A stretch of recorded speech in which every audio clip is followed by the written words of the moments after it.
Bienvenue au jour 5 du défi 21 jours de prière pour ta guérison. Alors, je me présente rapidement. Moi, c'est Shelga. Je suis la fondatrice de Femmes chrétiennes en santé. Ici, sur cette plateforme, on prend soin du corps, mais encore plus de notre santé globale. Parce que Dieu dit dans sa parole qu'il désire que nous soyons en bonne santé, comme prospère l'état de notre âme. Alors, c'est pas évident tous les jours, mesdames, je le sais, mais certainement pas impossible. Aujourd'hui, j'aimerais te parler d'une fatigue dont on ne parle presque jamais. Ce n'est pas la fatigue du manque de sommeil, ce n'est pas la fatigue du j'ai trop de choses à faire.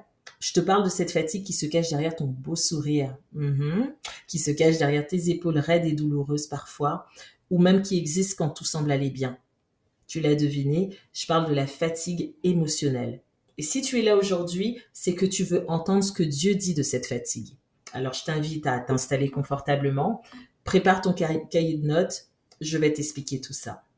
Alors comme tu sais, je suis infirmière de profession et dans ma pratique professionnelle, j'ai appris que la fatigue n'avait pas qu'un seul visage. Il y a en réalité 3 types de fatigue que les femmes confondent souvent et je veux t'aider à faire la différence aujourd'hui. Alors, premièrement, on a la fatigue physique. C'est la fatigue la plus simple à comprendre et la plus facile à repérer finalement. C'est quand ton corps va manquer de repos, tout simplement. Deuxièmement, nous avons la fatigue mentale. C'est lorsque tu réfléchis même quand tu dors. Tu vois de ce quoi je parle? C'est comme si ton cerveau avait trop de fichiers ouverts en même temps. Imaginons que tu es un ordinateur et puis il y a plein de fichiers qui sont ouverts en même temps, c'est saturé, c'est ça la fatigue mentale. Et puis troisièmement, la fatigue émotionnelle, celle dont on parle aujourd'hui, elle est complètement différente. C'est pas la fatigue qui a besoin de sommeil, c'est plutôt la fatigue qui a besoin de libération. Cette fatigue, elle arrive lorsque, par exemple, tu es une personne qui veut aider ou qui porte tout le monde, mais tu t'oublies toi-même. C'est la fatigue qui arrive lorsque tu retiens tes larmes, alors que tu devrais relâcher justement. C'est la fatigue qui est là lorsque tu absorbes les problèmes.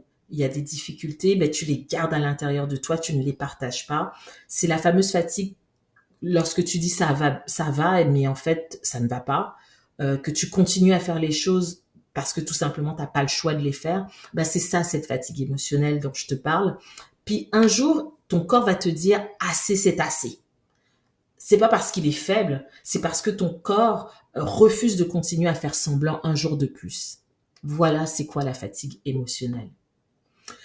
Ce que j'aime profondément avec Dieu, c'est qu'il ne s'arrête jamais à ce que les gens voient. Ça, c'est notre Dieu. C'est-à-dire, Dieu ne s'arrête pas à ton maquillage, il va pas s'arrêter à ton beau sourire, il va pas s'arrêter à ton service. Mais Dieu, lui, il voit plus loin que ça.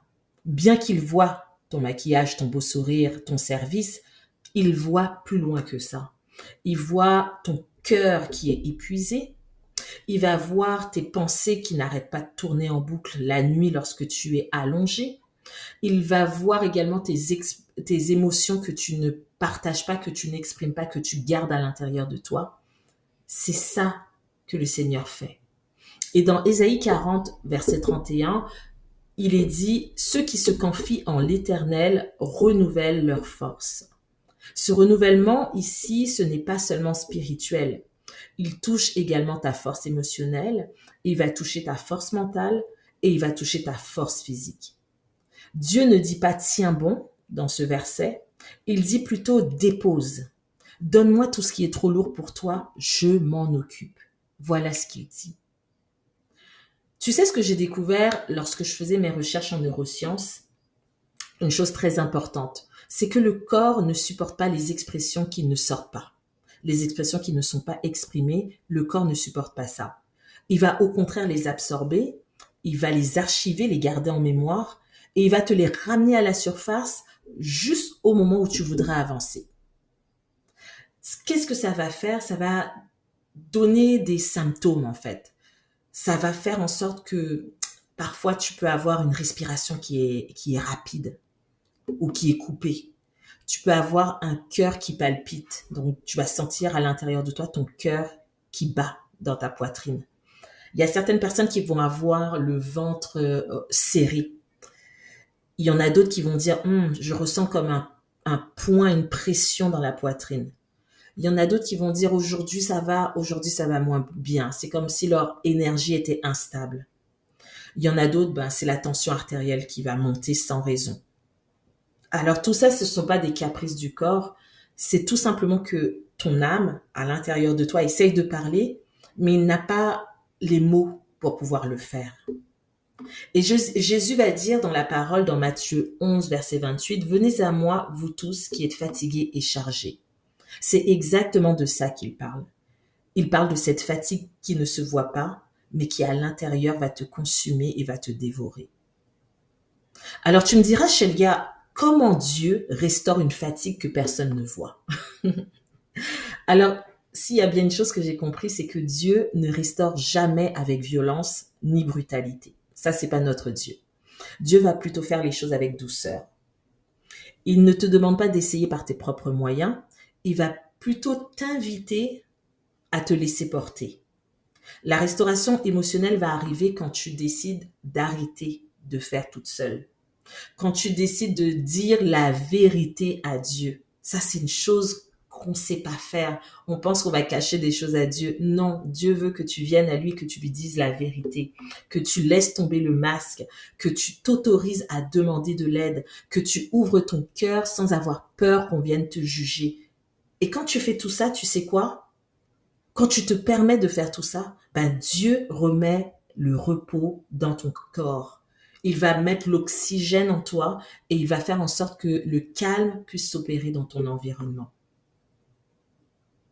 Et justement, j'aimerais que ce soit notre prière aujourd'hui, mesdames. Si vous êtes d'accord, si tu es d'accord, laisse-moi guider ce temps de prière en 1 minute chrono. Seigneur, aujourd'hui, je te remets ma fatigue émotionnelle. Je te remets ce que j'ai retenu depuis bien trop longtemps, ce que j'ai accumulé à l'intérieur de moi, ce que j'ai porté en silence et que personne ne savait. Papa, viens calmer mon corps, viens apaiser mon esprit et surtout viens guérir mon âme. Là où j'ai été trop longtemps forte, Papa, donne-moi la permission de me reposer sur toi, de me relâcher. Renouvelle mes forces, remplis-moi de ta paix et restaure mon cœur en profondeur, Papa. C'est ma prière, c'est mon désir et je t'ai prié au nom du Père, du Fils et du Saint-Esprit. Amen, amen, amen. Écoute, ça a été un plaisir pour moi de partager ce jour 5 avec toi, de te communiquer ce que le Seigneur a déposé dans mon cœur. J'ai vraiment hésité lorsque le Seigneur m'a dit « Rends tout ça public ». Je voulais pas. J'étais réticente. Mais aujourd'hui, quand je vois vos témoignages, quand je vois ce que le Seigneur est en train de faire au travers de ce 21 jours, je me dis Seigneur, pardon d'avoir été aussi rebelle. Et c'est vraiment un plaisir pour moi de vivre ce 21 jours de prière avec vous. Alors, si ce message t'a fait du bien, si ce message t'a parlé, n'hésite surtout pas à m'écrire en privé ou même dans les commentaires en dessous de la vidéo. Je veux lire ton témoignage, je veux lire ce que le Seigneur fait pour toi au travers de ce 21 jours. Partage également cette vidéo à une sœur en Christ que tu connais, qui porte depuis trop longtemps les choses et qui a besoin d'entendre ce message. D'accord? Et surtout, je t'attends demain pour le jour 6 parce qu'on va continuer ensemble ce 21 jours. On lâche pas, on avance ensemble. Que le Seigneur te bénisse et à demain. Bye bye.